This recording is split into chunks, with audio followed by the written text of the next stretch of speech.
दिल्ली भाजपा कार्यालय में सांसद मनोज तिवारी और नई दिल्ली से सांसद प्रत्याशी बांसुरी स्वराज ने आज एक संवाददाता सम्मेलन में कहा है कि मोदी सरकार ने वर्किंग वुमेन और छात्रों के लिए कई सारे काम किए हैं। एक ऐसा ही काम उन्होंने तिमारपुर में 1000 बेड वाला एक हॉस्टल बनाने का प्रस्ताव लाकर दिल्ली में रह रहे पढ़ने वाली छात्राओं को एक सुंदर तोहफा दिया है। मनोज तिवारी ने कहा है कि दिल्ली में एक ऐसी सरकार है जो पिछले 10 सालों से सरकार में है, लेकिन उन्होंने कभी छात्रों और महिलाओं को शैक्षणिक सशक्तिकरण के लिए कुछ नहीं किया। उनकी सहूलियत हो और उनको एक जगह मिले जहां पर बैठ रह करके वो स्टडी कर सकें, कामकाजी महिलाओं के लिए हो, उस क्षेत्र में आज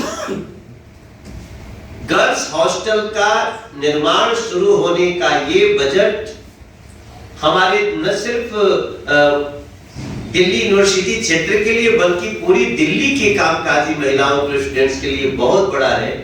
और मैं एक उस क्षेत्र का सांसद होने के नाते, एक प्रत्याशी होने के नाते मैं हृदय से नरेंद्र मोदी जी को और बहन स्मृति ईरानी जी को धन्यवाद देना चाहता हूं, क्योंकि इसमें कई कार्य बहन स्मृति ईरानी जी के मंत्रालय से हो रहे हैं। मैं भारतीय जनता पार्टी दिल्ली प्रदेश के तरफ से भी नरेंद्र मोदी सरकार का, कैबिनेट मिनिस्टर बहन स्मृति ईरानी जी का बहुत धन्यवाद करता हूं। और हमें पूरा विश्वास है, एक लाइन फेमस है कि ये सरकार में जितनी जल्दी किसी कार्य की योजना बनती है उतनी ही जल्दी उसको पूरा करके उसका उद्घाटन भी किया जाता है। इसी के लिए नरेंद्र मोदी सरकार जानी जाती है। आज मैं बहुत प्रसन्नता व्यक्त करते हुए नरेंद्र मोदी जी को धन्यवाद देते हुए एक बार फिर ये बात मेरे मन में आ रही है कि नरेंद्र मोदी जी की सरकार में कुछ भी असंभव नहीं। मेरे चेहरे की मुस्कान मेरी अंदर की खुशी दिखा रही है और इसके और डिटेल्स हमारी छोटी बहन बांसुरी स्वराज आपको बताएंगी। मनोज तिवारी जी, भाई प्रवीण शंकर कपूर जी, बड़े भाई विक्रम जी, यहाँ उपस्थित मीडिया के सभी बंधुगण को मेरा नमस्कार। 14 मार्च 2024 की तारीख यूथ लेड डेवलपमेंट के लिए, वुमेन लेड डेवलपमेंट के लिए और दिल्ली के छात्रों के लिए एक यादगार दिन है।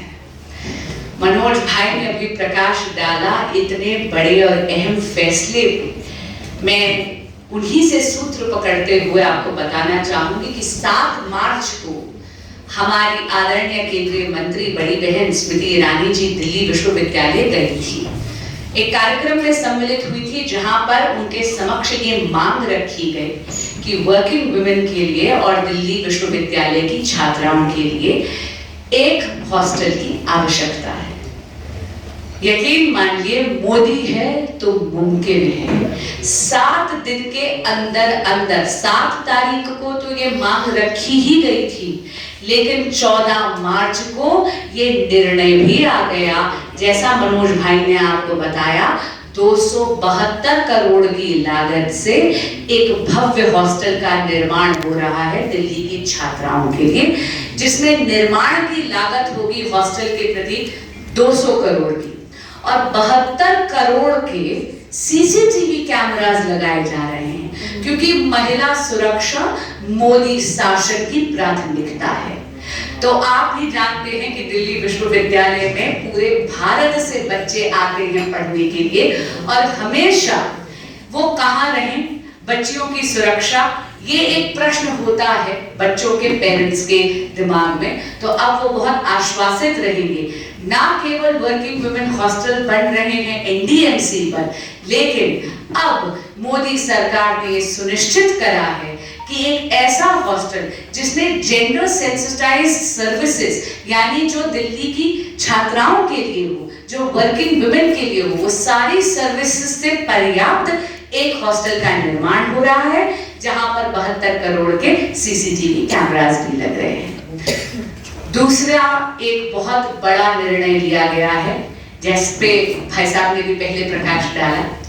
दिल्ली विश्वविद्यालय के खालसा कॉलेज में बुद्धिस्ट स्टडीज का एक एडवांस बुद्धिस्ट स्टडीज का एक सेंटर बनाया जाएगा और ये बन रहा है 35 करोड़ रुपए की लागत पर, और ये आ रहा है प्रधानमंत्री जन विकास कार्यक्रम के अंतर्गत। इसी प्रकार दिल्ली विश्वविद्यालय के खालसा कॉलेज में गुरमुखी के लिए, गुरमुखी लिपि के लिए, जिसमें पंजाबी भाषा लिखी जाती है, उसके लिए भी एक सेंटर बनाया जा रहा है।